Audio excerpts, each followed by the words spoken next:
ಭಾರತಾಂಬೆಯೇ ಜನಿಸಿ ನಿನ್ನೋಳು ಧನ್ಯನಾದೆನು ದೇವಿಯೇ.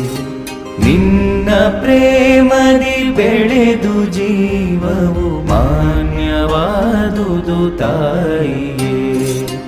ರಾಣಿಯಂದದಿ ಮೆರೆವ ಸಿರಿತನವಿಹುದೋ ಏನೋ ಅರಿಯೆನು. ಕಾಮಧೇನುವಿನಂತೆ ಬಯಸಿದ ಫಲವ ಕೊಡುವೆಯೋ ಅರಿಯೆನು. ಎನ್ನ ಅಂಗಗಳೆಲ್ಲವೂ ನಿನ್ನ ಸೊಂಪನು ಬಲ್ಲವು. ನಿನ್ನ ಸಂಗವೇ ಪರಮ ಮಂಗಳವೆಂಬುದಿನಿತನು ಮರೆಯೇನು. ಭಾರತಾಂಬೆಯೇ